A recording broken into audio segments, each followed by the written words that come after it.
vous remercie d'être resté. Et ça fait effectivement un effet de Larsen. Et ça fait effectivement une matinée un peu longue pour vous. Et en même temps, je regrette car nous allons parler politique. Nous allons parler politique, mais pas tout à fait de la même politique, c'est-à-dire la politique, c'est la conduite, la gouvernance de la cité, mais c'est aussi le mouvement social dans lequel nous sommes. Pas de bonne politique s'il n'y a pas de bonne compréhension de la dynamique dans laquelle nous sommes. Il faut déjà comprendre ce qui se passe dans la société, qui malheureusement est souvent bien indépendante de la volonté des acteurs politiques eux-mêmes, qui font en général ce qu'ils peuvent, contrairement à ce qu'on dit.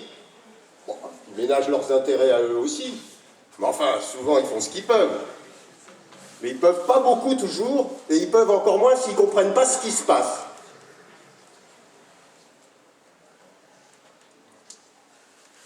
Et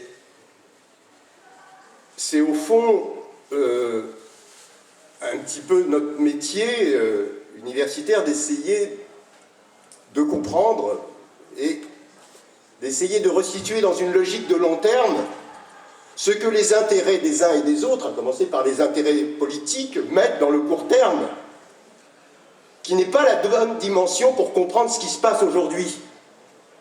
Quand on est sur un trend qui va de soi, comme c'était le cas pour le plan, allez, on en remet une petite couche, un petit peu plus de budget, un petit peu plus de trucs pour les 5 ans à venir, ça va. On peut raisonner sur le court terme. Mais quand on est là pour dire aujourd'hui ça va plus, on va plus pouvoir redistribuer, et toutes les promesses qu'on est en train de vous faire, on va pas pouvoir les tenir au bout du compte, parce que c'est ça qui se dit quand même. Il y a eu quand même quelques langages de vérité là, à la tribune.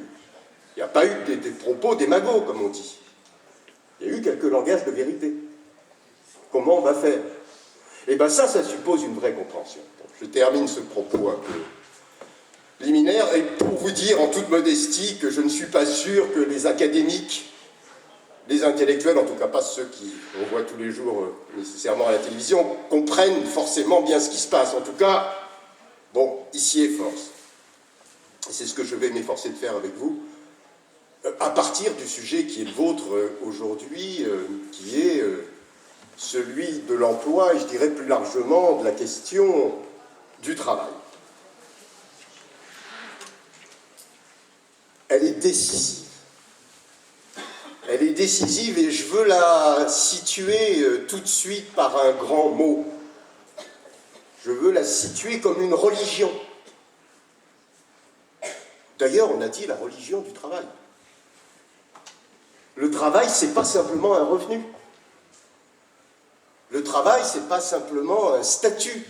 C'est pas simplement de l'insertion sociale. C'est pas simplement du rapport à l'autre. Le travail, c'est le messianisme des temps modernes. C'est travailler, travailler, vous serez récompensé par le progrès. Pas d'idéologie du progrès s'il n'y a pas derrière cette pensée du travail. Un merveilleux sociologue allemand, Max Weber, on a le droit, on est dans un... Je ne suis pas dépaysé, pour tout vous dire. Un merveilleux sociologue allemand, Max Weber, a eu une formule saisissante pour parler du passage à la modernité. Tradition, modernité. Il a dit, nous passons d'une religion du salut au salut par l'économie. Ah, on est en plein dedans, non? Et salut par l'économie, ça voulait dire salut par le travail. Donc oui, au sens propre de religion, c'est-à-dire religio, ce qui relie les hommes entre eux, finalement. Religare. Ce qui relie les hommes entre eux, c'était bien le travail. Et voyez, je viens, presque sans le vouloir, de parler au passé. C'était le travail. C'était le travail. Et, comment dire, sa disparition, son effacement, parce que c'est de ça dont je veux vous parler, son effacement, aujourd'hui, est proprement impensable pour nous, modernes, et surtout pour les générations plus anciennes dont je fais partie. L'effacement du travail est un impensé, est un impensable pour nous qui avons vécu selon cette religion laïque, certes, mais selon cette religion. Donc il faut bien voir la difficulté que nous avons à saisir la mutation d'aujourd'hui. On veut des emplois, des emplois, des emplois, des emplois, des emplois partout. Tout le monde veut un emploi. Travailler plus, déjà, si tout le monde travaillait, ce serait bien. Mais je veux dire, c'est le leitmotiv. Et plus les gens veulent d'emploi, moins il y en a. Donc il faut quand même, à un moment, réfléchir, quoi. C'est pas de la mauvaise volonté. Je veux dire, Hollande, s'il peut faire des emplois, il fait des emplois. Sarko, même chose. Donc il y a quand même un vrai sujet autour de ça. C'est l'effacement de l'emploi. Nous sommes rentrés dans une société dans laquelle l'emploi disparaît. Alors il faut commencer par ça. Et je vais vous dire, alors, il faut quand même en dire un peu plus, mais on peut, au fond, rappeler des tas de gens qui l'ont dit bien avant nous, de haute lutte et depuis très longtemps. Et il y en a même qui ont dit que c'était peut-être ce que la société pouvait espérer de mieux. Je rappelle Chateaubriand, le salariat, ce nouvel esclavage. Et au fond, des sociétés riches sans emploi, mais qui ne savent résoudre le problème que par le chômage, la précarité, etc. C'est quand même invraisemblable. C'est quand même incroyable, au bout du compte, quand on prend le point de vue de Sirius, ce que peuvent se permettre de faire des gens qui n'ont pas besoin d'être élus. Je veux rappeler qu'une parole, au fond, finalement, qu'une parole. Je veux rappeler celle de Hannah Arendt, que certains d'entre vous connaissent, notamment parce qu'elle a participé au procès Eichmann. Et Hannah Arendt, dans son livre « La condition de l'homme moderne », avait très bien vu ça. Elle avait dit « Nous allons vers une société de travailleurs sans travail. Il n'y a rien de pire. Il n'y a rien de pire. Et au fond, nous sommes dans cette transition parce que c'est un truc qu'on ne veut pas penser, c'est un truc impossible à penser. Et nous sommes dans ce moment où ce monde ancien, disons, pour faire vite le monde industriel, ou le monde de l'emploi mécanique, qu'on trouve aussi dans les guichets des banques, ou qu'on trouve encore dans les caissières des supermarchés, quand il y en a encore.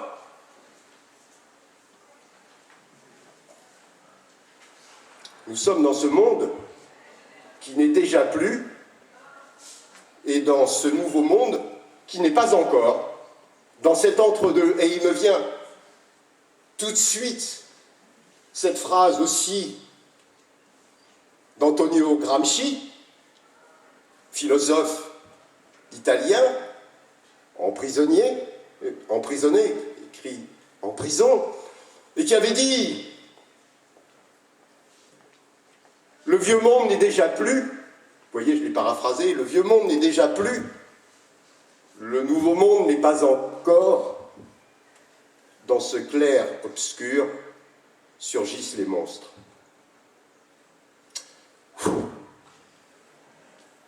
Ça mérite peut-être un peu de réflexion par les temps qui courent. Donc c'est bien de ça dont il est question.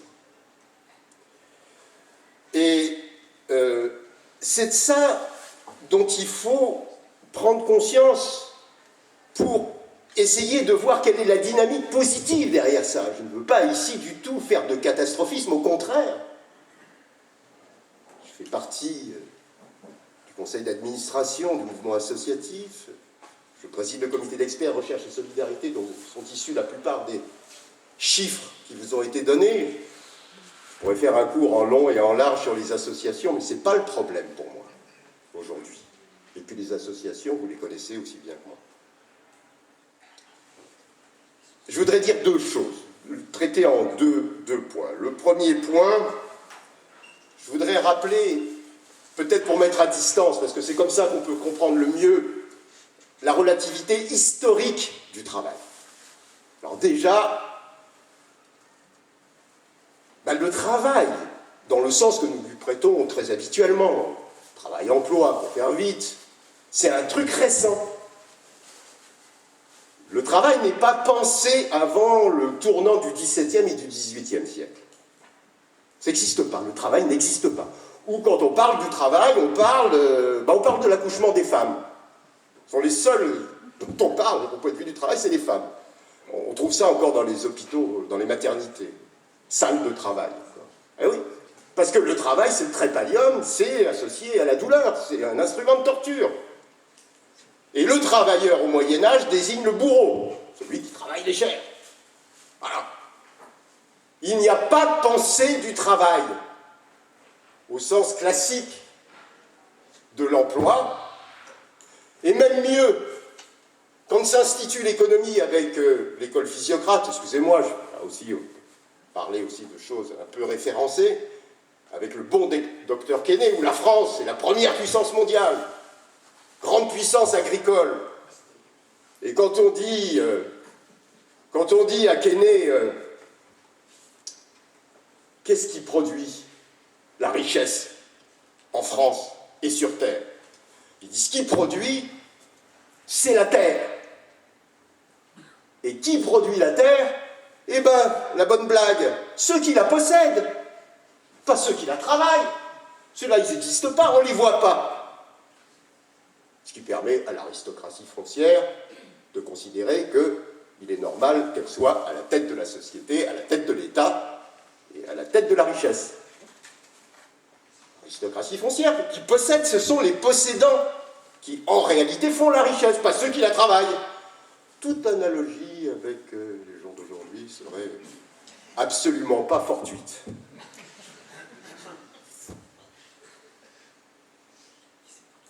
Quand il y a un vague philosophe écossais qui s'appelle Adam Smith, qui a écrit une théorie des sentiments moraux et puis qui se pique d'économie, avant d'écrire sa fameuse Richesse des nations, et on lui dit, il faut aller voir Quesnay, c'est quand même le grand pape, il traverse la Manche, il va voir Quesnay. Il dit, bon, et il lui dit, il y a un truc en Angleterre qui est en train de pousser avec de nouvelles sources d'énergie, un truc qui s'appelle le travail, machine à vapeur, l'industrie. Quesnay lui dit, oh là là, mon pauvre malheureux, l'industrie, mais elle va ruiner l'agriculture. Vous êtes fous, jamais ce sera la richesse. Et quand vont arriver les services, 50 ans plus tard, avec Ricardo, ce sera la même chose. Les services tertiaires, on dit, mais vous êtes fous, les banques, les assurances, des gens qui passent leur vie au téléphone. Enfin, je veux dire, le travail, c'est pas ça. C'est les mains dans le cambouis, le travail.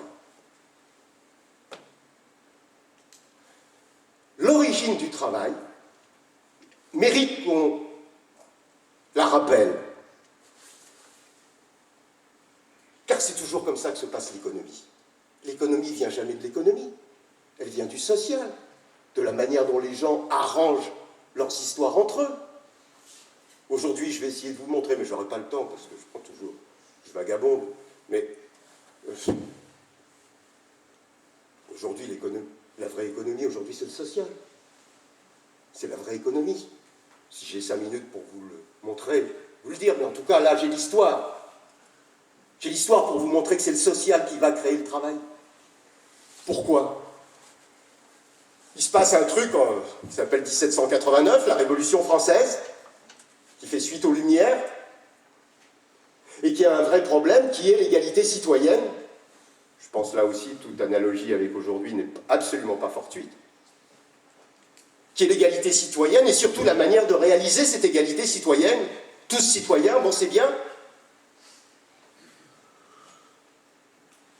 Et qu'est-ce qu'ils ont comme modèle dans la tête? Ils ont le modèle de la démocratie directe, à la Rousseau au fond, le peuple dans une grande assemblée, l'agora, et puis chacun délibère et chacun vote. D'ailleurs, ne vote pas, ils préfèrent le consensus, enfin bon, peu importe, on s'en fout. Ils préfèrent le consensus au vote. Le vote, comme disaient les Grecs, c'est toujours de la démagogie. Il vaut mieux le consensus que le vote. Mais peu importe. Et les pauvres révolutionnaires se retrouvent devant ce modèle de la démocratie. Pour eux, il n'y a que la démocratie directe qui est possible. Ils n'ont pas d'autre modèle de démocratie.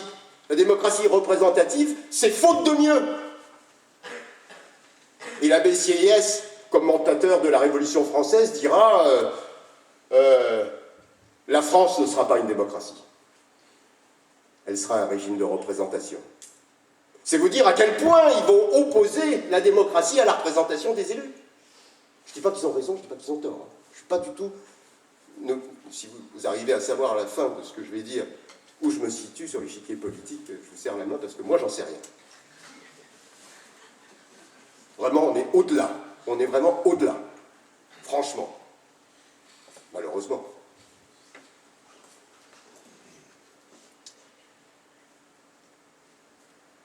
Eh bien oui, on va quand même symboliquement essayer de le faire. Et on va appeler notre Parlement, comment? Assemblée nationale. Et pourquoi notre Parlement s'appelle Assemblée nationale? Eh bien c'est par rapport à cette vision symbolique de réunir tout le peuple au même endroit. Donc voilà, on va appeler ça l'Assemblée nationale. On va dire, attendez, l'Assemblée nationale, on réunit 300 gugus. Donc c'est pas le peuple. Le peuple n'est pas là. Comment va s'exercer cette citoyenneté? Eh bien, chacun devra contribuer à l'édification républicaine. Chacun devra.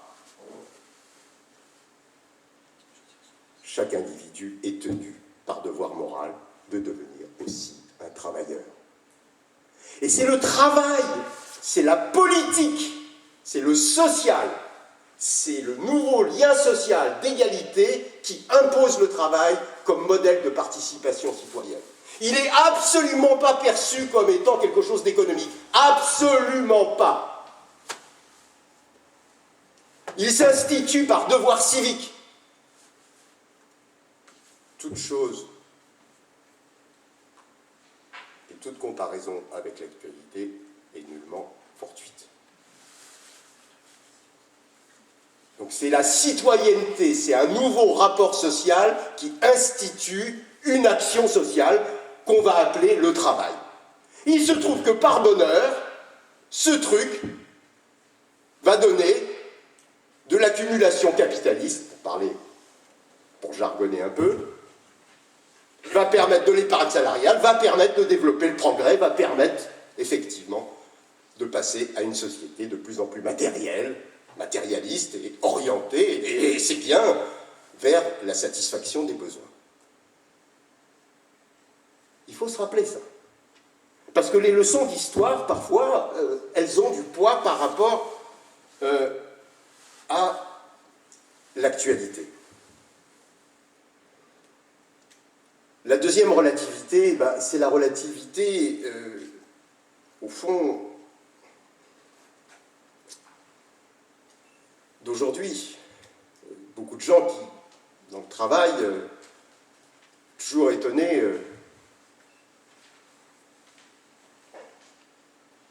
qui trouvent que le travail, c'est difficile. Un décalage, par exemple, entre ce qu'ils sont, ce qu'ils font, leurs compétences, et le travail. Et beaucoup de livres ont été écrits sur la souffrance au travail. Donc cette espèce d'ambivalence, avoir un travail, bien sûr, et puis en même temps, parfois, c'est quelque chose de difficile. Mais il y a quelque chose qui m'a toujours frappé, c'est que par contre, tout le monde est très attaché au travail, mais dès qu'on peut prendre sa retraite, tout le monde est tout à fait d'accord pour la prendre, et très vite. Et donc, tout le monde se considère comme très très attaché à son travail, mais tout le monde est très content de pouvoir partir à la retraite le plus vite possible.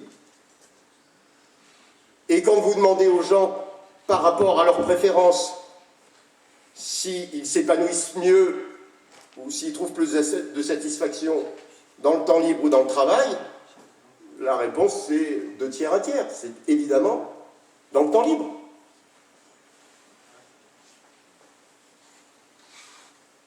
Il y a une mise à distance aujourd'hui, non pas pour la petite élite qui s'épanouit dans le travail, mais de la part d'une grande partie de la population, soit parce que le travail est mécanique, soit parce que les gens considèrent qu'ils ne sont pas reconnus dans leur travail. Je pense à tout le middle management qui fait le job aujourd'hui et qui n'est pas reconnu par le top management. Vous savez que dans les entreprises, il y a aujourd'hui un vrai plafond de verre, généralement signifié par l'accès aux grandes écoles. Il y a eux et les autres. Il y a des gens qui l'ont dit à la tribune. On parlait de manière financière, mais ça renvoie à ça. Donc il y a un vrai malaise aujourd'hui dans le travail. Ce malaise dans le travail, d'ailleurs, il traduit en même temps ce sentiment que chacun se sent aussi un peu menacé, voire très menacé dans son propre emploi. Un économiste bien classique, mais très médiatique, donc je pense que vous l'avez entendu, qui s'appelle Cohen, Daniel Cohen, dit, attendez, surtout ne faites pas 2 fois la même chose. Parce que si vous faites 2 fois la même chose, la machine le fera beaucoup mieux que vous.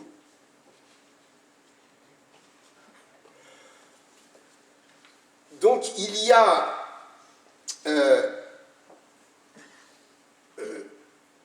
une distance, y compris prise par les individus qui sentent bien ce malaise-là. Ce malaise,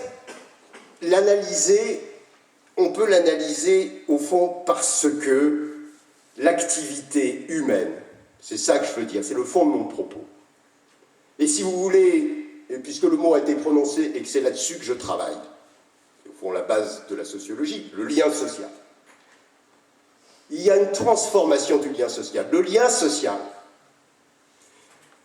dans sa richesse d'échange, s'est déplacé. Et il s'est déplacé d'abord objectivement. Il s'est déplacé parce que d'abord, le travail de quelqu'un qui rentre dans la vie active à 23, qui en sort à 60, 62, qui n'est jamais malade, qui ne va jamais au chômage, jamais en formation, si vous faites le calcul sur son espérance de vie, ça représente 10% de son temps de vie. C'est 10%, vous ferez le calcul, chère personne, je suis sûr qu'il y a beaucoup de gens qui ne croient pas. Mais vous ferez le calcul. Sur le temps de vie éveillé, si je prends le sommeil, on est à 7-8%. C'est ça que représente le travail aujourd'hui. Et je ne suis même pas sur la base des 35 heures. Je suis sur la base réelle des 39 heures, puisqu'on travaille, comme vous le savez, en moyenne plutôt 38 heures et demie en France que 35. Donc il faut voir. L'effacement, il est là. Mais là, celui-là, tout le monde, au fond, le plébiscite plus ou moins, parce qu'il se fait par réduction du temps de travail, et non pas par la précarisation, ou par pire, je ne sais pas si on peut dire pire, le chômage. Alors on me dit, mais attendez, tout ça c'est des propos franco-français, etc. Arrêtez, le chômage est une maladie française, le sous-emploi, votre analyse de l'emploi, c'est... Alors prenons l'exemple des États-Unis. Prenons l'exemple des États-Unis. Aujourd'hui, en âge de travailler aux États-Unis, aujourd'hui, il y a 96 millions d'Américains qui ne travaillent pas, qui sont en âge de travailler. Aujourd'hui, la population, ramenée à la population globale aux États-Unis, le taux n'a jamais été aussi bas. On est à peine à plus d'un Américain sur 2 au boulot. On était avant à beaucoup plus, beaucoup plus. Simplement, le système américain fait que les gens n'ont pas intérêt à se déclarer, tout simplement parce qu'on ne les paye pas, parce que ça n'a aucun intérêt. Donc il faut arrêter. Alors on peut remplacer le chômage comme on fait par un truc qu'on a trouvé, qui est quand même extraordinaire, le contrat 0 heure. Alors ça, je vous invite à méditer sur le contrat 0 heure, parce que 0 heure, 0 euro, hein, d'accord? Ça, je trouve que c'est une fameuse... Mais rien que de penser à ça, qu'on ait pu penser dans le système de travail qu'on pouvait faire des contrats 0 heure, Oui, mais attendez, il y a 2 millions d'Anglais qui sont en 0 heure. Et combien d'Allemands? Donc il faut arrêter avec cette idée que, voilà, les Français sont malades du chômage, c'est les seuls. Non, on a un système qui, effectivement, privilégie plutôt le chômage que le sous-emploi. Ça, c'est vrai. Qu'est-ce qui vaut mieux, la peste ou le choléra? J'en sais rien. Et vous voyez bien que les tentatives désespérées aujourd'hui sur le Code du travail consistent effectivement, l'allègement du Code du travail, c'est pourquoi? C'est pour arriver vers le standard américain et anglais. Est-ce que c'est la position la plus enviable? Franchement, on peut s'interroger. Est-ce que se retrouver dans des contrats 0 heure en France, c'est la perspective souhaitable? Je n'en suis pas convaincu. Alors, pourquoi tout ça? Mais tout ça parce que le travail classique disparaît. Le travail classique au sens du contrat de travail. Il faut bien voir que ce qu'était le contrat de travail. Et pourquoi il y a un tel problème avec le contrat de travail aujourd'hui?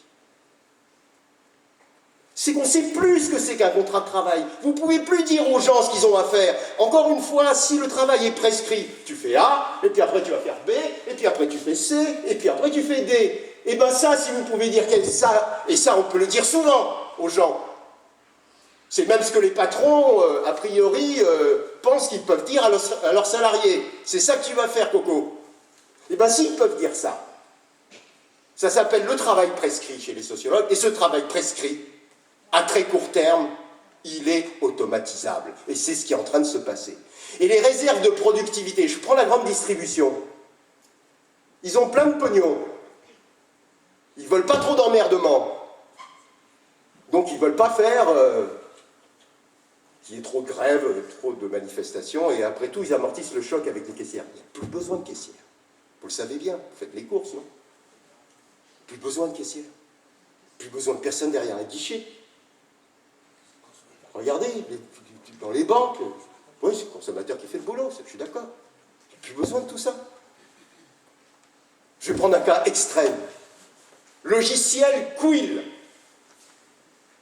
inventé avec la manne Google, etc. Il fait des articles à la place des journalistes. Certains ont pu voir ça. Ils l'ont testé sur un reportage sportif.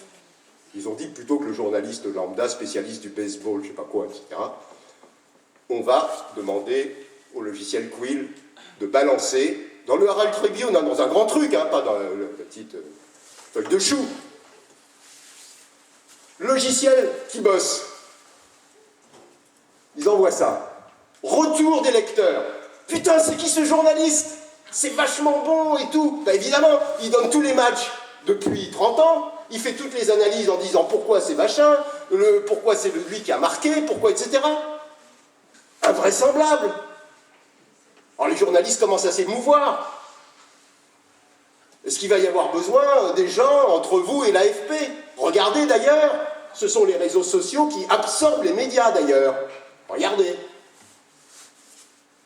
Tous les grands médias vont se retrouver sur Google, Twitter, Facebook.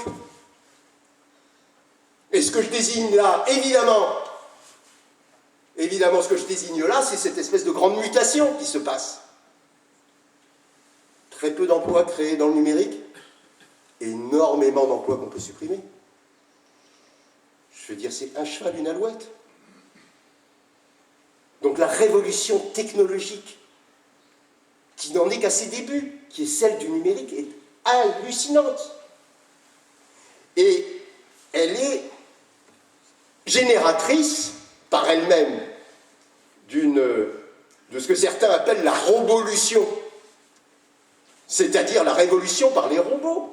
Et oui, on y arrive, et c'est bien quand même, car la plupart de ce travail prescrit n'est plus à hauteur d'homme. Elle n'est plus le travail qui correspond à des gens qui sont de plus en plus bacheliers, licenciés, qui sont à l'université, quoi. Et donc le travail prescrit, non. Moi, quand je fais des enquêtes auprès des patrons, ils disent « je ne veux pas quelqu'un qui remplisse un emploi, j'en ai rien à faire.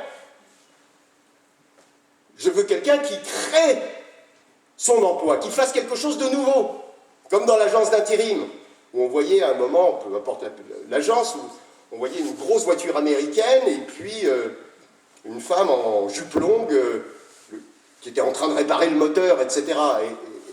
Et c'était, vous cherchez une assistante, vous l'avez trouvée. Le message était clair. C'est pas une assistante dont tu as besoin, mon vieux. C'est quelqu'un qui va te booster ton... Voilà, c'est ça qu'attendent. La créativité. Quelque chose de nouveau.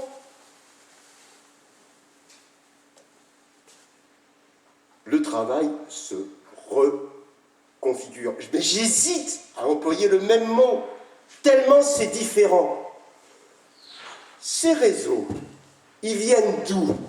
Cette révolution numérique, et c'est là où je veux attirer votre attention, elle vient d'où? Vous croyez que tout d'un coup, c'est parce qu'il y a quelques ingénieurs californiens, plutôt du côté des militaires, qui ont inventé le dialogue entre les ordinateurs? Ah, c'est vrai aussi. Mais ça fait plus de 80 ans que ça existe. Pourquoi ça explose? C'est ça qui est intéressant. C'est l'activité sociale, c'est le lien social qui a fait le numérique. C'est pas le numérique qui fait le lien social, d'accord? C'est exactement l'inverse. Si on n'a pas compris ça, on est à côté. Ce que je veux dire par là, c'est que toutes les sociétés ont des médias qui leur correspondent, des technologies de production qui leur correspondent, qui correspondent à l'état de leur lien social. Le travail a correspondu à l'état du lien social citoyen en 89. Le numérique correspond à l'état du lien social en 2015. C'est ça qu'il faut comprendre. Parce que le vrai travail, aujourd'hui, il est dans la connaissance. Et j'hésite pas à faire le jeu de mots qui n'est pas un jeu de mots. Il faut le prendre au pied de la lettre. Faire connaissance. Se rapprocher de l'autre. Là est le travail. Si on garde le même mot.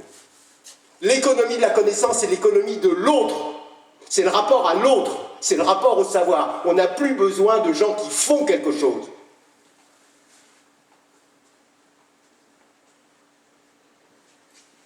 On a besoin de compétences, comme on dit. Et quand vous réfléchissez à ce terme qui sort de partout, que je préfère le mot de Amartya Sen, capacité d'ailleurs, qui est plus juste, mais enfin peu importe.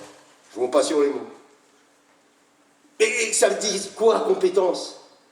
Ça veut dire, écoute, le diplôme, ça ne suffit pas, l'action, ça ne suffit pas, c'est toi qui nous intéresse. C'est tout ce que tu peux apporter, toi. Donc il faut comprendre que ce qui se génère, c'est à partir d'une nouvelle relation sociale, que c'est engrangé. Vous devriez être attentif à un mot. C'est le mot le plus important, après tout. Pour nous, je dis vous, je suis au moins autant d'associations que vous.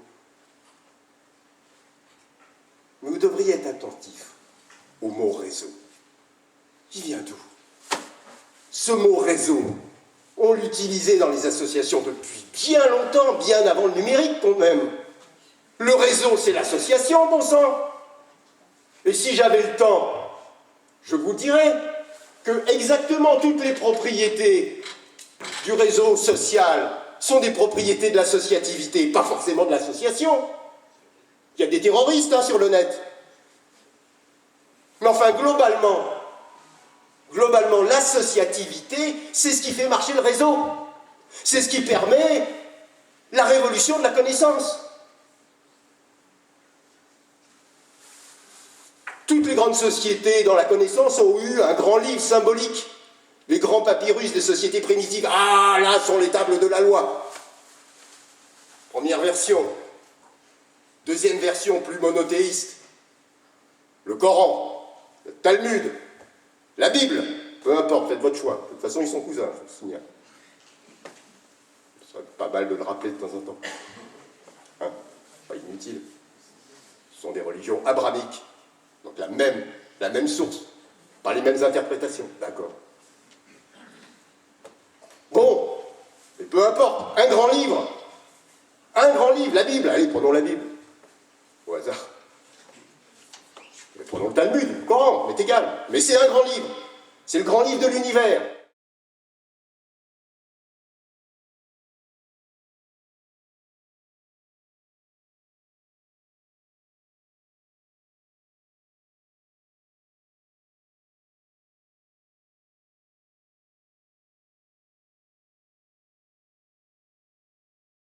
Enfin, vous voyez, il y a un travail d'herméneutique, travail de compréhension de qu'est-ce qu'il y a derrière, quoi.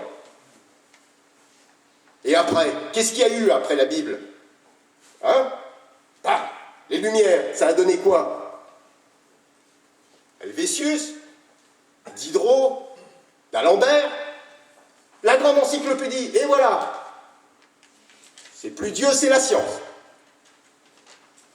Et la science, on peut la mettre dans encyclopédie, c'est, comme son nom le désire, faire le tour des connaissances. Et aujourd'hui, si je vous pose la question, c'est quoi le grand livre aujourd'hui de connaissances? C'est quoi ce qui symbolise la connaissance dans notre univers?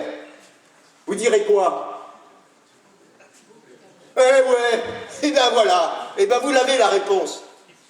Eh ben oui, eh ben si c'est pas une révolution ça, et figurez-vous comme universitaire, moi à chaque fois, là vous m'avez fait la gentillesse de ne pas venir avec votre ordinateur. Mais les étudiants sont sans pitié. Ils viennent avec leur ordi. Et faites court, là. Dites une connerie. Hein? Allez-y. Tout de suite, une main qui se lève, mais monsieur. Ah, pardon, excusez-moi. La référence n'est pas exacte. Mais oui, le savoir, il est... Voilà. Et ça, Wikipédia, c'est le réseau. C'est vous, c'est moi. Il y a beaucoup moins d'experts dans Wikipédia que de gens qui parlent de leur expérience ordinaire et qui cherchent à l'exposer et à dire ce que j'ai découvert moi dans ma vie, c'est un truc vachement important et ça vaut peut-être la machine à laver. Et aller m'expliquer que faire un bon gâteau au chocolat, puisqu'on trouve ça sur Wikipédia aussi, c'est nécessairement moins bien que l'industrie nucléaire. Pas le même usage. Donc vous voyez ce que je veux dire? C'est le lien. Et cette associativité,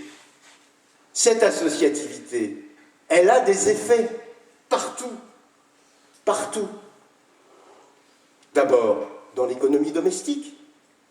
J'entendais le représentant des fonds de gauche. Il a eu raison de parler des imprimantes 3D. Le quotidien d'aujourd'hui, il est... Est-ce que vous savez que économie domestique, qui est, je rappelle, l'origine d'ailleurs de l'économie, oikos en grec, économie c'était la maison. Cette économie domestique est remise à l'ordre du jour grâce aux théories du genre et aux théories du Caire. Merci mesdames de nous rappeler ça. En heures travaillées, je dis merci mesdames, j'ai honte de le dire en même temps. Oui, bah oui. J'ai honte de le dire, mais c'est encore comme ça, c'est encore une industrie, j'allais dire, oui, c'est une industrie. 2 fois plus d'heures sont dépensées dans l'économie domestique qu'au travail. Est-ce que ça veut dire que l'éducation des enfants, s'occuper, c'est nécessairement moins important que le reste? Ben non. Les féministes ont raison de dire, s'il n'y a pas un grand support, regardez la réussite scolaire. Elle vient d'où? Mon môme, il ne travaille pas, il est premier de sa classe, il ne travaille pas. Ça vient d'où, ça, réussite? Ça vient d'où? Pas l'école. Qu'est-ce qu'elle peut, l'école, à ça? À l'extérieur que ça se passe. L'école, elle fait ce qu'elle peut. On voit bien quand il y a une société de la connaissance, et que la connaissance, elle se déplace. C'est la connaissance du quotidien. C'est les expériences que vont faire les mômes. C'est leurs parents, c'est les copains. C'est là que ça se fait. 7 mois de loisirs, ils ont les mômes. Si vous faites le calcul. Voilà, 2 calculs à faire, les 10% et les 7 mois de loisirs, vous verrez. J'ai fait les calculs. Refaites-les. 7 mois de loisirs, ils ont les beaux. Je ne dis pas que l'école, c'est rien, mais l'école ne fait que reproduire ce qui se produit ailleurs. Donc cette économie du quotidien, elle est considérable. Et les gens de l'INSEE se sont dit, après tout, si on donnait un prix à ce que font les gens dans leur vie quotidienne, ça ferait quoi? Réponse, 80% du PIB. 80% du PIB. Et c'est là où les choses se préparent. C'est là où les gens deviennent intelligents. Qu'est-ce que vous croyez qu'exploitent les entreprises? Le pauvre type, le charlot des temps modernes, non, c'est fini ça, justement, c'est terminé. Elle exploite celui qui a su... travailler ses compétences, qui a su être créatif, qui est plein d'idées. Mais avant ça, de cette économie domestique, de cette économie du quotidien, il y a évidemment, au croisement de l'intérêt personnel et de l'intérêt public, il y a évidemment toute cette constellation associative. Toute cette constellation associative. Et cette constellation associative, elle n'est pas simplement pour parler de l'extension du temps libéré, elle n'est pas seulement pour parler de l'extension, au fond, du temps que les gens peuvent consacrer aux autres. Mais elle est aussi, fondamentalement, là pour deux raisons qu'il faut bien saisir. La première, c'est qu'on ne comprendrait rien, je ne vais pas revenir sur les chiffres, comprendre pourquoi c'est l'emploi associatif qui progresse le plus vite, comprendre pourquoi il y a 70 000 associations malgré tout de plus chaque année. Je résiste quand même pas à l'envie de donner un chiffre qui n'a pas été donné, si vous me permettez. Il y avait, dans les années 60, on était engagés, on était militants dans les années 60, la bonne et bien éducation populaire. Là, il y avait des vrais, c'est pas comme aujourd'hui. Il y avait 450 000 associations dans les années 60. Il y en a 1 300 000. Il y a aujourd'hui entre 15 et 20 millions de bénévoles, certes. 5 millions qui sont des purs et durs.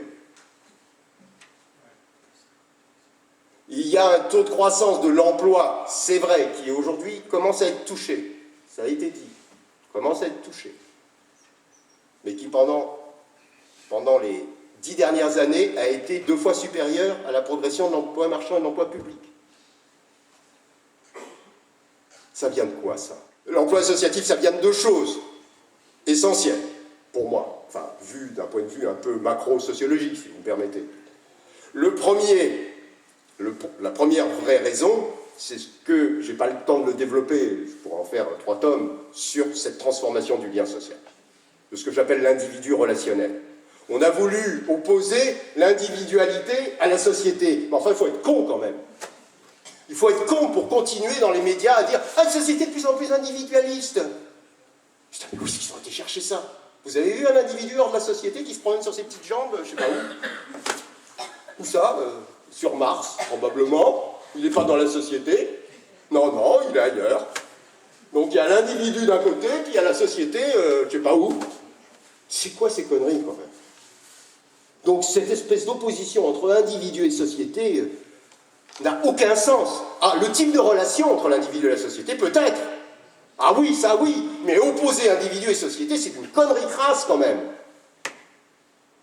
Eh ben non, justement, l'individu n'a jamais eu autant de relations. L'individu relationnel, vous allez me dire, mais enfin, les liens dont vous avez parlé avec le numérique, c'est quand même pas la même chose que rencontrer l'âme sœur.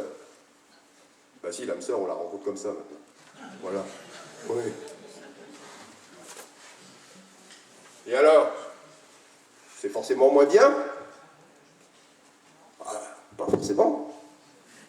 Ce que je veux dire par là, laissons la boutade, ce que je veux dire par là, c'est qu'on a constaté que c'était ceux qui étaient le plus dans le relationnel numérique qui étaient le plus dans la rencontre. Je signale d'ailleurs que les associations ont du travail à faire du côté du numérique. C'est sûrement un très très grand chantier pour les associations. Elles doivent aller plus loin. C'est vraiment leur champ de bataille à elles. L'associativité et le numérique, c'est quelque chose qui est complètement lié. Les associations pensent trop qu'il suffit de se retrouver au chaud, etc. Oui, mais ça dépend maintenant du numérique. Il faut comprendre ça. C'est pas le numérique qui dépend du chaud. C'est le numérique qui va faire le chaud.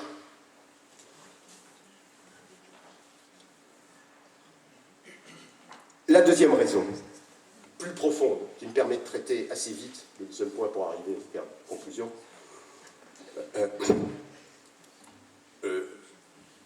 le deuxième point, c'est l'évolution de ce que je viens de vous dire, vers l'économie de la connaissance. Et il faut comprendre la perturbation qu'il y a aujourd'hui, justement, dans cette transformation du travail, où je résumerai ça la façon suivante. Je dirais, on est passé du travail de la personne elle-même, derrière une machine ou derrière un guichet, peu importe, au travail sur la personne. Le travail aujourd'hui, c'est du travail sur l'humain. C'est ça le vrai travail. Je vous le disais, les connaissances, prenons le mot connaissance de manière générale, c'est le travail sur l'humain. C'est ça le vrai travail. Dans un de mes livres, qui annonce le quaternaire, vous voyez, je suis optimiste, quaternaire parce que c'est un concept que j'ai créé, je dis, mais attendez, l'économie, elle s'arrête primaire, agriculture, industrie, tertiaire, et puis après, on ferme la porte, on ferme une boutique, chômage, plus rien. Voilà, pouf, crise. Non, il y a du quaternaire. Et c'est quoi le quaternaire? C'est produire de l'individu. D'ailleurs, avec le côté dangereux de tout ce qui se développe, les marchés florissants, c'est les biotech, la génétique, la santé, etc. Mais il faut comprendre. Et alors, qu'est-ce qui se passe? Les grands champs de développement aujourd'hui, c'est les champs de développement de l'humain. C'est le cellulaire. C'est l'intelligence. C'est l'éducation, bien entendu. C'est la santé. C'est le lien. C'est l'action sociale. C'est ça l'économie. Quand je vous disais le social, c'est ça où est l'économie. L'économie, elle est là aujourd'hui. Mais qu'est-ce qu'on fait avec ça? Puisque ça, c'était soit les assos, soit l'économie publique et l'État. Et vous avez là la parfaite compréhension des dérives budgétaires et de la dette publique. C'est pas que l'État fait moins, d'une certaine manière. C'est pas que l'État fait moins. On serait pas encore, il fait peut-être pas là au bon endroit, ça c'est autre chose. Mais c'est pas que l'État fait moins. Globalement, il fait beaucoup plus. On n'a pas arrêté de s'endetter, donc il faut être conscient de ce qui se passe. C'est quoi cette dynamique? Mais on ne peut pas la régler par la dépense publique. En tout cas, par la fonction publique. Alors c'est vrai qu'il y a le danger pour les associations de la Big Society, à la Cameron, du transfert du public vers la société. Et qu'il y a un candidat, qui à juste titre, oui, j'étais attentif, il y a un candidat qui à juste titre a dit, méfions-nous, sachons qui doit faire quoi, faisons des répartitions, comprenons-nous, co-construisons, charte des engagements réciproques. Oui, il faut discuter là-dessus. Qui fait quoi? Et avec quels moyens? J'y viendrai dans ma conclusion. Mais c'est ça qui se passe, bon sang. Et alors, qu'est-ce qu'on vous dit? On vous dit, oh bon, on ferme le robinet. On ferme le robinet de la santé, mais il faut être con. C'est le seul truc qui marche bien. Et on ferme le robinet de l'éducation. On n'a plus de sous. Mais c'est ça, les champs de la croissance de demain, c'est ça. Ils sont là. Ils ne sont pas ailleurs. Ils ne sont pas derrière le mec qu'on va mettre derrière une automobile. On n'a plus besoin de personne pour construire une automobile. La construire. Oui, vous avez raison, monsieur, je vous ai entendu. Ni la conduire. Vous me faites rire en plus. Mais c'est vrai, on n'a plus besoin de ça. Donc, les vrais grands chantiers, prenons cette notion d'économie de la connaissance au sérieux. Mes amis, vous êtes au cœur. Vous êtes au cœur de l'économie de la connaissance. Vous ne le savez pas, mais vous êtes au cœur de l'économie de la connaissance. Simplement, vous me permettez de jouer les cuistres 3 minutes avec un vieux raisonnement marxiste. J'ai mes étudiants aujourd'hui, Marx, c'est qui Marx? C'est plus Marx, ils ne savent plus qui c'est Marx. Alors je leur dis, laissons Marx de côté, mais il y a quand même quelques bons raisonnements à prendre chez lui. Peut-être pas le stalinisme, mais autre chose. Ouais. Et je leur explique la grande contradiction chez Marx entre les nouvelles forces productives qui poussent, là, en l'occurrence le techno, le numérique, etc., et puis les anciens rapports de production. Eh ben ouais, ça ne fonctionne pas nécessairement au salariat, ça ne fonctionne pas nécessairement à l'emploi traditionnel, ça ne fonctionne pas nécessairement au temps passé. Ce n'est plus nécessairement le temps passé au boulot.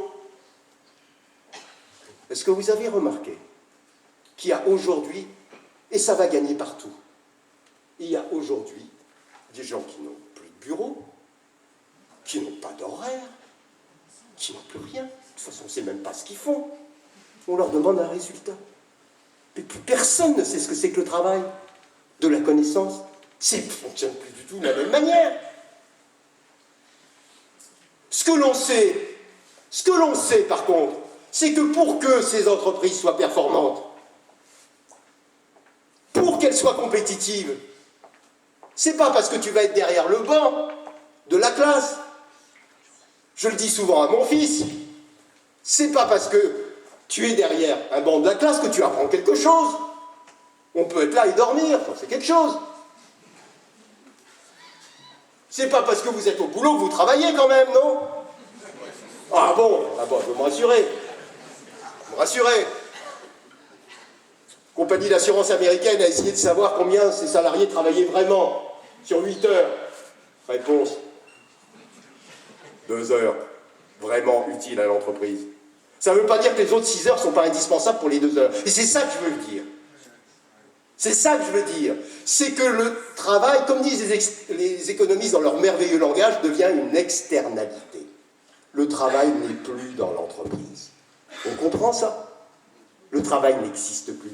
Vous comprenez le sens de ce que je dis quand je dis disparaît. Il n'est plus dans l'entreprise. L'entreprise n'a plus rien à faire du travail.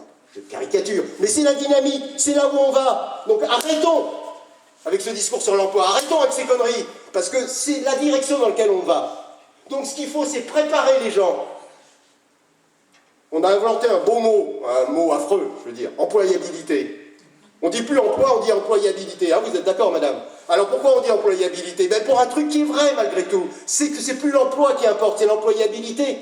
C'est plus l'emploi, parce que l'emploi, il sera plus garanti, il n'y aura plus de carrière, il n'y aura plus ça, c'est fini. Enfin, vous, la échappée belle, moi aussi. Mais les jeunes, non, c'est fini, donc il faut leur tenir un discours de vérité aux jeunes. Leur dire, c'est terminé ce moment-là, c'est fini, c'était la société industrielle. Le tertiaire, maintenant, il est industrialisé comme les industries. La seule chose qui vaut aujourd'hui, c'est la production de l'humain, la production de l'individu, de ses compétences, de sa santé, son intelligence, de ses valeurs, de sa citoyenneté. C'est là où est l'économie. C'est comme la même chose que le travail en 1789. C'est la nouvelle citoyenneté, c'est le nouvel horizon. C'est cet horizon-là dans lequel on est. Donc si on ne comprend pas ça, eh ben on fait des discours, plus d'emplois, plus d'emplois, plus d'emplois. Putain. Oui, allez-y. Allez-y. Et ça fait monter, si vous savez. Bon, je conclus. Allez. Non, 3 points. Que faire, disait quelqu'un. Oui, que faire, disait un bon auteur. Vous voyez qui je veux dire. C'est un clin d'œil, c'est parce que c'est un des derniers livres de Lénine. Mais je ne sais pas du tout dans le léninisme, je me situe, vous l'avez compris. Le dernier livre de Lénine qui s'intitulait Que faire, point d'interrogation. Des millions de choses. J'en sélectionne vraiment 3. La première, il faut que le mouvement associatif, et moi c'est ma tâche, je me la suis assignée au-delà de l'université, auprès du mouvement associatif. Il y a un travail de conscientisation. Pour reprendre ce beau mot d'Albert Freire, ce formidable éducateur, pédagogue brésilien, qui a dit, attendez, les paysans brésiliens ne sont pas plus cons que les autres. Il faut conscientiser leur force de travail, et leur faire comprendre ce qu'ils valent, les conscientiser. Je veux que le mouvement associatif se conscientise. Il n'est pas conscient de ce qui se passe, de ses valeurs. Il ne se pose pas en acteur. Il ne se pose pas en acteur historique. Le mouvement associatif est un acteur historique aujourd'hui. Il est plus important que le mouvement syndical, ou si vous préférez, il est le mouvement syndical du XXIe siècle. Mais un mouvement syndical qui regrouperait la plupart de la population. Il est dans cette perspective-là. Il a un rôle historique majeur à jouer. Il a un rôle historique majeur à jouer. Et pour vous en convaincre, je voudrais dire, c'est pour ça que j'aurais voulu le dire aux politiques. C'est symbolique d'ailleurs qu'ils ne soient pas là. Ben oui. Ben ouais, ils sont dans leur truc. Pas envie de... Il y en a envie. Vous me obligez à faire une parenthèse. Derrière ça, il faut voir qui a intérêt à quoi aussi. Il y a des gens qui n'ont pas du tout intérêt à ce que ça change. Je veux dire, putain, il y a des patrons, ils ne sont pas plus cons que les autres. Il y a des politiques qui ne sont pas plus cons que les autres. Mais est-ce qu'ils ont intérêt à ça? Il faut quand même poser le problème des rapports de force entre les acteurs historiques. À un moment, il faut le faire. À un moment, il faut dire qui a intérêt à quoi. Il y a des gens qui voient ce qui se passe. Je ne sais pas, un discours, il peut vous paraître comme ça un peu abrupt, mais enfin, ce discours n'est pas si novateur que ça. Les conséquences que j'en tire, peut-être, mais pas le discours. Mais qui a intérêt à quoi? Même moi, parfois, je me dis, t'es quand même bien content, hein, Coco, d'être fonctionnaire, d'être prof d'université, d'avoir un bon salaire. Hein? Voilà. Et tu veux redistribuer ça au niveau de la société de la connaissance, etc. Avec des revenus. Chacun d'entre nous, soyons honnêtes, chacun d'entre nous est traversé par la révolution qui est en train de se passer sur le travail. D'accord pour les autres, mais moi, mon job, je veux le garder. Donc je suis tout à fait conscient que ce que je vous dis nous interpelle au plus profond de nous-mêmes, au plus profond de nos intérêts. Donc soyons honnêtes avec nous-mêmes. Je n'ai pas envie d'être autre chose qu'un prof de fac non plus. Alors à côté, j'essaye de compenser en étant partout dans les associations. Je suis schizophrène quand même. Il faut comprendre ça. En même temps, quand je dis historique, il faut que vous entendiez le mot politique. Et je voudrais vous dire une phrase. L'association, aujourd'hui, et l'associativité est une politique. EST. L'association est une politique. Les valeurs de l'association sont politiques. Et il faut des gens pour défendre cette politique-là. C'est-à-dire concrètement, dans l'action. Car les associations ne se contentent pas de proclamer les valeurs qu'elles ont largement inventées. Rousseau, liberté, égalité, vous regardez le contrat social, jamais il y a le mot contrat. Partout, tous les 3 lignes, il y a le mot association. Partout. Rousseau, il ne pense que l'association. Et c'est l'association qui fait la Révolution française. C'est l'association qui fait la liberté, l'égalité, pas la fraternité. 48. Et ça, c'est pas des valeurs politiques. Il se trouve qu'à des moments historiques essentiels, cette question se repose et qu'il faut reposer la question de l'association, de sa signification quand il y a des grandes cassures, mutations historiques, nous y sommes. Il faut reposer la question de c'est quoi l'association aujourd'hui? Comment on fait vivre la liberté, l'égalité et l'associativité? Je préfère au mot fraternité. Je n'ai pas le temps de dire pourquoi. Je ne déteste pas le mot fraternité. Ses implications me font peur. Égalité, liberté, associativité. Leroux, 1848. La devise républicaine. Liberté, égalité, association. On ne pouvait pas dire mieux. Eh bien, bah tiens, prenons les dates. Les Grecs, ils inventent un nouveau monde. Partout autour, c'est les barbares et tout, ils s'entretuent. Les Grecs, ils inventent quoi? Les Grecs, ils inventent quoi? Bon, d'accord, c'est entre mecs. Nobody is perfect. D'accord, une affaire de mecs. Bon, mais ils inventent l'association. Le nomos. Pour tous. La même règle pour tous. 89, je l'ai dit, contrat social, reprenez le contrat social. Le contrat social de Rousseau, il n'est pas derrière, il est devant nous. Association. 1848, Deuxième République française, République du Luxembourg. 6 mois ça dure, d'accord. Ils n'étaient pas taillés pour leurs ambitions. Elles étaient trop hautes. Ils inventent quoi? Ils inventent le mot associationnisme. Proudhon, de l'atelier à l'État, il faut l'association. L'État ne doit être que l'association des associations, la grande association. Associationnisme. Un mec qui lui dit, attends, associationniste, personne ne comprend. Barbare. Ok, allez, on trouve un autre mot. Et qu'est-ce qu'il trouve? Il trouve quoi comme mot? Socialisme. Il trouve socialisme. Eh oui, le socialisme, il naît de ça. Le socialisme au sens large. Marx dira, c'est des rigolos, c'est des utopistes, Eugène Sue et tous ces gens. C'est n'importe quoi. Il faut du socialisme scientifique. Bon, allez, ça a donné ce que ça a donné. Mais enfin, reprenons cette histoire. Grande rupture 48, associationnisme. Naissance du socialisme. On en pense qu'on en veut du socialisme. Encore une fois, vous n'arriverez pas à me faire dire où je suis. Mais c'est quelque chose qui existe quand même. Qui a marqué l'histoire, qui continue à la marquer, qui la marquera sur une forme ou sur une autre. Front de gauche, je sais pas quoi, enfin tout le reste, appelez ce qu'ils veulent.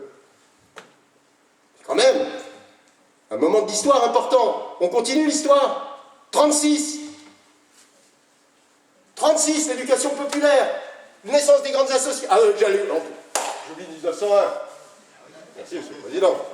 1901 de Haute-Lutte. J'oublie 1901, c'est quand même fou. Waldeck-Rousseau, 1901, qu'est-ce qu'il dit?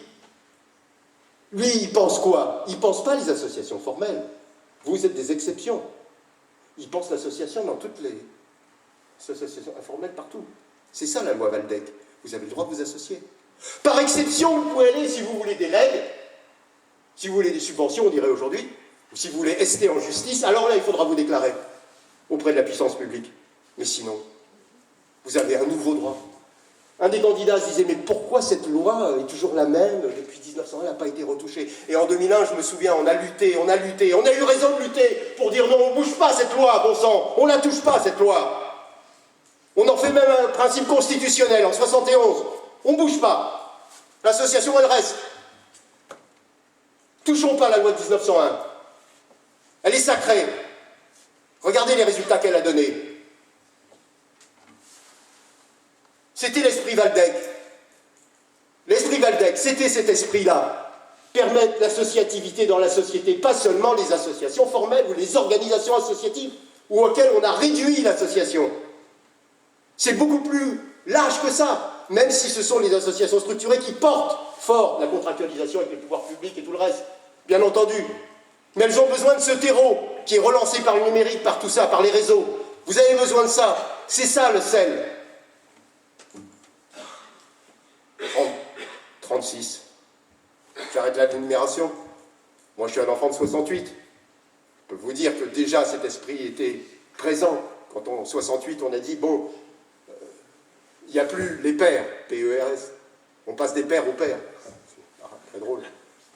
Mais disons, la société s'horizontalise, prenons conscience de ça. 68, arrêtons avec les tutelles. Arrêtons avec les tutelles, y compris la tutelle étatique. Toute comparaison avec aujourd'hui ne serait pas fortuite. Arrêtons avec ça. Donc horizontalisons la société. 68, c'est ça quand même, au-delà de tout. Ce que je veux dire, c'est qu'il n'y a pas de grande mutation, de grande révolution, en France comme ailleurs, qui ne soit pas passée par une manière de revisiter ce que voulait dire l'association. Que veut dire l'association et s'associer aujourd'hui? Et comment on réimpulse ces valeurs qui sont en train de pénétrer partout? Même dans l'entreprise. J'ai des chefs d'entreprise qui aujourd'hui me disent on est plus associatif que les associations. Pourquoi? Ils disent parce que c'est le seul truc qui marche dans l'entreprise. Si vous voulez qu'un type soit créatif, vous allez lui dire allez, tu te mets derrière ton truc et puis tu me ponds ton truc là, hein. Sois créatif et tais-toi. Ça marche pas ça, sois créatif et tais-toi. Ce qui marche, c'est on va faire quelque chose ensemble. On va se parler. Le bénévolat de compétences, il vient d'où? Moi, je suis à la fondation de la SNCF. Je viens de convaincre Guillaume Pépi, qu'il y a bien d'autres... Bon,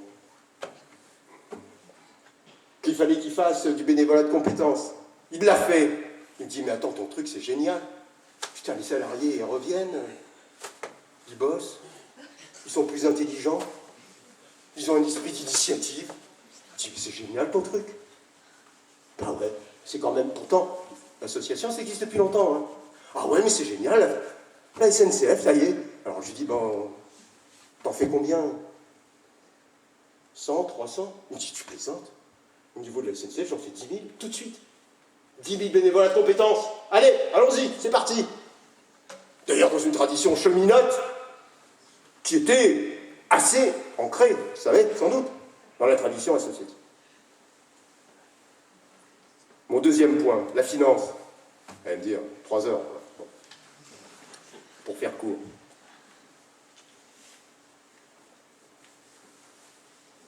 si il y a un deal à faire avec les entreprises, il y a un deal à faire avec le patronat, il y a un vrai deal. Révolutionnaire ou pas, j'en sais rien, mais il y a un vrai deal. D'accord? Vous ne pouvez plus garantir l'emploi, c'est terminé. L'emploi, c'est plus votre truc. D'ailleurs, je signale que les entreprises sont créées pour faire de la richesse. Elles ne sont pas créées pour faire de l'emploi. Hein? Comme disait Coluche, on dit toujours du travail. L'argent, ça nous suffirait. Hein? Il y avait quand même parfois quelques réflexions qui étaient de bon sens, hein, Coluche. Alors, vous ne faites plus l'emploi. Et en même temps, vous êtes tributaire de tout ce qui est produit en dehors de vous pour faire votre richesse. Alors on fait quoi? On vous fout la paix avec l'emploi, parce que ça ne sert à rien. Ça ne sert à rien, je vous le dis. Il ne faudrait pas que ça sorte d'ici. Mais je vous le dis, ça ne sert à rien de subventionner le SMIC et au-delà du SMIC. C'est des emplois perdus, c'est foutu. Ça retarde la productivité. Notre entreprise, notre économie, et ça ne se sait pas, elle est sous-performante. Elle est sous-performante. Parce que nous avons moitié moins, même plus que moitié moins, de robots que les Allemands. D'accord? Donc il y a l'histoire des prix de main-d'œuvre. Mais il y a comment on s'y prend pour produire. Et si on continue à prendre les hommes pour des robots, eh ben on ne fera pas de productivité. Et on ne sera jamais compétitif. Jamais. Donc il faut faire un deal. OK sur l'emploi. Mais la richesse qui est produite, elle vient d'où? Elle vient de l'économie collaborative. Je n'ai même pas parlé d'économie collaborative. Ça vient d'où, ça aussi? Bon, bref. Eh oui. Elle vient de tous ceux qui ont fait du capital humain et qui passent leur vie à faire du capital humain, qui font la vraie production, ce que j'ai appelé la production de l'individu. Il faut aussi sortir du tropisme monétaire. C'est pas parce que le pognon, c'est un billet. C'est rien, c'est du papier, d'accord? C'est du papier. On a le droit de créer des monnaies d'échange différentes. Je termine, mon dernier mot.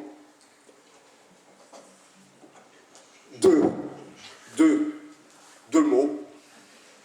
Le premier mot, nous avons su inventer, au moment où c'était nécessaire pour l'État-providence, nous avons su inventer la fonction publique.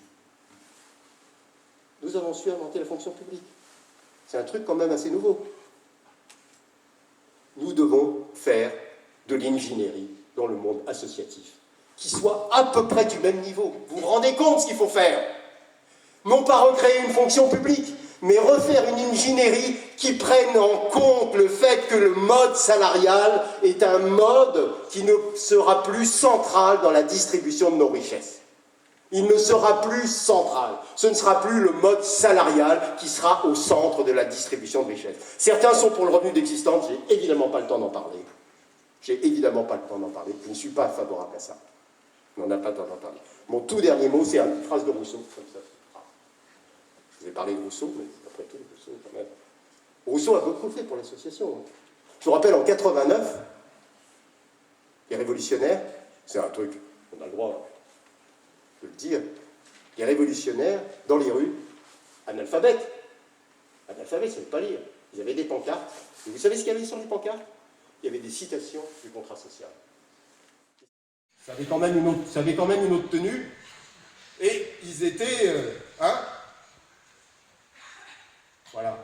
Alors terminons avec Rousseau. Écoutez bien. Je vous remercie de votre patience. Rousseau disait « L'association précède le contrat ». S'il n'y a pas d'association, il s'agit d'un contrat de dupe. Qu'est-ce que voulait dire Rousseau? Il voulait dire qu'il faut d'abord que les hommes se reconnaissent dans un rapport d'association, dans l'associativité. À partir de là, ils peuvent élaborer un contrat. La modernité a fait tout le contraire. Il faut revenir aux sources de l'association. Je vous remercie.